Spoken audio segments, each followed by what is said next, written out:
Shamaa harka fuunee kabajamtootaa fi jaallatamtootaa ijoollee Oromoo akkam jirtu nagaa keessanii jirra jirtu baga jiraattanii hordofootaaf kabajamtoota siifan sabaa jirtu baga jiraattanii hundi keessanuu nagaa kiyyaanii galata rabbii isinis nagaan koo bakkuma jirtan hundaa jiraatu. Har'aan kana karaa YouTube channel kiyya video gabaabduu tokko qabadhee dhufee jira. Asirratti video hojjedhee hin beeku jechuudha. Chaalaa gara fuulduraatti video babbareedduu akkan hojjedhu abdiin qaba. Isinillee like subscribe gochuun na jajjabeessaa isiniin jedha. Ijoollee Oromoo hundi keenya walaa jajjabeessinu jawaadhaan isiniin jedha. Kuuwwanillee walaa jabeessinu guyyaa har'aa kana viidiyoo xiqqishuu tokko qabadhee dhufee jira. Fuulduratti illee viidiyoo babbareedaa nama hojjedha jedha. Yaada isinimmoo akkana jabeessitan abdiin qaba. Guyyaa har'aa kana beeksisa gurii maaltu mana mataa yookaan immoo mana bareedinaa mana rifeensaa jedhama jechuudha. Afaanota hedduutiin waamama achi jira. Kanarratti viidiyoo xiqqoo tokko waraabeetii jira jechuudha. Viidiyoo hedduu waraabee jira garuu kanarra osoo hin taane kabira. Mee jajjabina keessanii fi abdii keessanii ilaalee viidiyoo babbareedaa lakkisuu hedha jechuudha. Obsumaan na eegaa ammaan kun akkuma argitan rifeensa kiyya dhiqachaa jira. Hedduu namatti tola. Yeroo namni rifeensa si dhiqu hedduu natti tola natti akka kootti. Isinitti akka tolu abdiin qaba. Guyyaa har'aa guyyaa bareedaa ture hiriyaa ta'u wajjiniin guyyaa bareedaa dabarsinee galata waaqaa. Akkuma beekamu amma kunuu miidhagdee maradhee tureetu kaaskisiin jira. Hiriyaan ta'e immoo dhiqachaati jirti jechuudha yookaan mataa ishee miiccachaa jirti rifeensa kan jedhamu. Ani xumuree kaaskii galee kaaskii kana hedduun jaaladhu egaa aniif kaaskii kun baay'ee wal jibbina. Itoophiyaa yeroo turuyyuu hedduu hin jaaladhu jechuudha kaaskii kana. Nan jibba baay'ee maaliif hedduu na guba jechuudha. Kanarratti hedduu hin jaaladhu garuu giddii waan ta'eef mataan kiyya akka xiqqooruu waan hin dandeenyeef dirqama jalan ta'a. Seshuwaarii kan jedhanii araboonni ittiin hojjetatan immoo ani mataa kiyyatti hin jaaladhu jechuudha. Isa maaliif hojjetanii hedduu mataa namaa caccabsaa jechuudha. Argeetti jira. Amma miti ani jalqaba yeroo dura bitee akkuma fayyadamee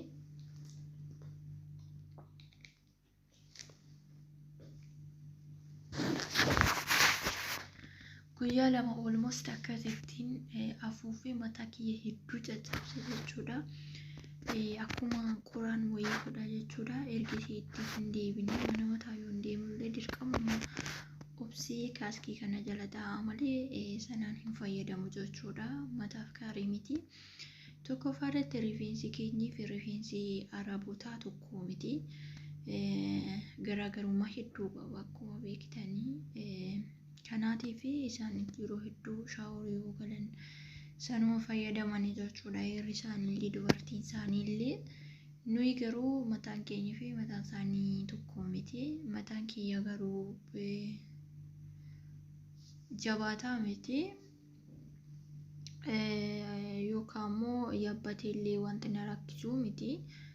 Garuu hin jaaladhu ani sana akkasumatti yoo shaaworii galuullee qorfadhaa malee abadan ani sana ittiin buutu mataa kiyyatti mataa nama gaarii miti. Akkuma argitan hiriyaan kiyya na duubaatii dhiqachaa jirti yookaan immoo miiccachaa jirti jechuudha.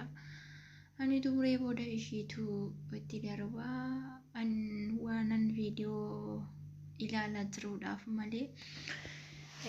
Daqiiqaan kiyyas daftee oomtee har'a jechuudha. Duraan garuu bakka himimmaan keessa gadi yaasa jechuudha. Waanni kuni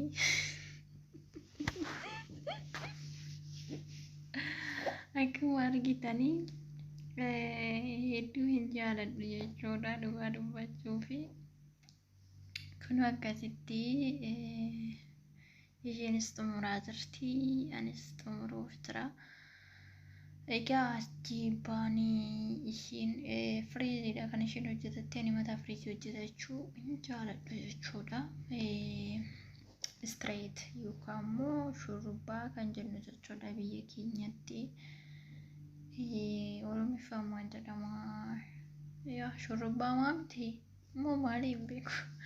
Shurrubbaan Amaariffaan itti fakkaata, straightiin immoo Ingiliffaa. Akkasii amma xumuruutti jira jechuudha. Daqiiqaan kiyyaallee umuutti jirti. Isuma viidiyoon ilaalu. Achumarraan bakka daqiiqaan kootu ani hin beekin dhumti jechuudha. Hiriyyaan tiyyaallee akkuma kana hin jaalattu garuu dirqama waan ta'eedhaaf homaa gochuun hin jiru. Shiboon sun hedduu nama guddi jechuudha. Namoota hunda osoo hin taane fakkeenyaaf ani akka kiyyatti hin jaaladhu. Namoonni jaallatanis jiraachuu danda'u. Waayidoo hin beeku akkasii jechuudha. Guyyaa tokko mootuu daqiiqaan isaanii jalaan ka'anii iyyee jechuudha. Malee hin xumuru jechuudha danda'ee. Amma kana garuu har'a viidiyoo ituman ilaalu xumuree jechuudha. Akka itti xumuramte iyyuu hin beeku mana gubduu. Hiriyyaan kiyya akkatti kunuu xumurtee xaqallalachuudhaaf jirti. Ani ka'ee hojjetadha. Isheen immoo kaaskii jala seenuu heddi jechuudha. Isheen kaaskii jala seentee duwwaati hin hojjetattu yookaan straightiin hojjetattu jechuudha. Ana kan straightii hojjetatu. Ani asii yeroo xumuree gara hojjetachuu yookaan hojjetti jechuudha. Mucayyoon alaabaa argitanii alaabaa kan abbaa gadaa fi kan hintiniiti jechuudha. Innaa ammaan kana xumuruutti jira otuu manna gubduu jechuudha. Sammuu kurraan gadi na gubdii maal akka taate ani hin beeku. Ani yeroo hundallee baay'ee jalan taa'u garuu amma xumuree galata rabbii. Ammaan kunoo na hojjechuuf narraa yaaste shiboo ishee jirti jechuudha.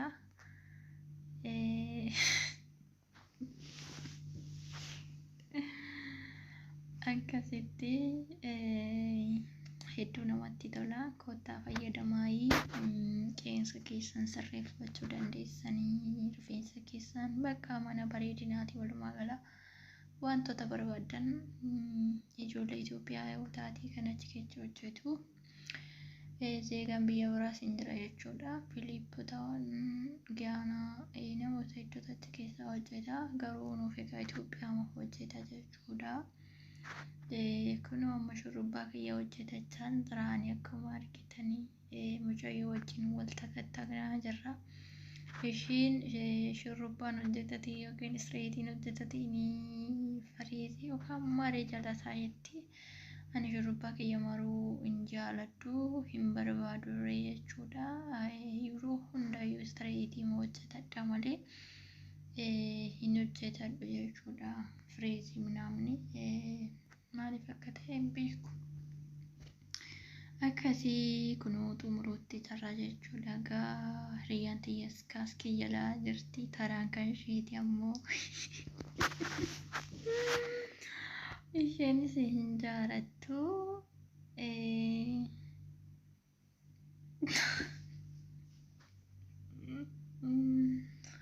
Akkasii hordoftootaa fi kabajamtoota keenya sabiskiraayib gochuun nu jajjabeessaan isiniin jedha. Chaayinaalii kiyya naaf guddisaan isiniin jedha. Fixee bayyaa ammachuudhaani. Akkuma argitan kun fixeetu bayii jira. Kuni istoofii bira jechuudha. Buna illee isinii danfisanii isin keessummeessanii nyaata isaanii iddootti ho'ifatan yookaan istoofiidha bakki isin argaa jirtani kuni achuma keessa jechuudha. Nuyillee buna danfisanii buna dhugne jechuudha. Fakkeenya warafaa godhachuu danda'a. Kanuma guyyaa 2-3 sirraan buluu mataan asitti hojjetattu fakkeenyaaf Itoophiyaatti mata gaafa hojjetannu torban tokko kaa biyya Itoophiyaa. Garuu asitti guyyaa 2 yookaan 3 almost 3 yoo ture guyyuma tokko jechuudha bareedinni isaa. Kun immoo bakkeen kun bakka itti masaajii qaama keessaan godhatanii jechuudha. Algaan kuni algaa miti ginin argin beektanii walumaa gala jedhee yaada. Antirratti qaama keessan masaajii godhachuu barbaadan godhattu almost ijoollee keenya biyya namaa kana keessa qaamni isaanii masaajii barbaada jechuudha. Maali yoo jettanii dhiigni keessan bakka tokkotti yeroo kan taru bakkee tokko yoo daawwachaa turtan hojii garaagaraa yoo hojjettanii qaamni keessaniin kan tara waan ta'eef yoo mana bareedinaa yookaan mana qulqullina akkasii deemtanii masaajii godhachuu dhiistanii yoo faarmaasiitii wanti bitamu jira jechuudha. Qaama kee yeroo dhiqattu fakkeenyaaf rafuu yoo jettu qaama kee dhiqattaa achi masaajii godhatta jechuudha. Ofuma keetti fayyadamuu hin dandeessanii akkasitti illee jechuudha. Qaama keessaniif gaariidha. Ani kunoo xumuree jira riyyaan kiyya ganaa xumurtii achi xumuree galgala ta'ee jira amma egaa ammoo iraata nyaachuutti jirra. Achumaa jira manni abashaalleeti. Iraata keenya nyaannee gara mana keenya galuutti jirra jechuudha. Akkuma argitan kitiifoo ka jedhan kana nuuf laatanii jiranii nyaachuutti jirra jechuudha. Hiriyyaan kiyya kun akkuma argitan nuuf qopheessaa jirti. Guyyaa bareedaa fi guyyaa namatti tolu hiriyaa koo waliin dabarsee guyyaan kun illee deebitiin waa dhuftu jenna.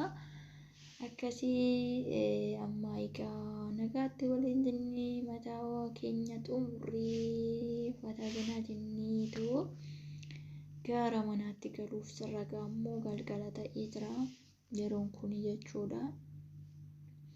Innaa kana fakkaata obbolee kiyya hundi keessan subscribe gochuun like gochuun nu jajjabeessan isiniin jedha.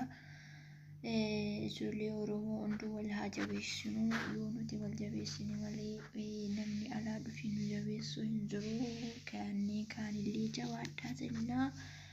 Kunoo nuti guyyaa bareedduu namatti toltu dabarsinee hiriyaa koo wajjiniin galatoomaa viidiyoo kiyyan gadhumaa waan nu wajjin turtaniif bye bye.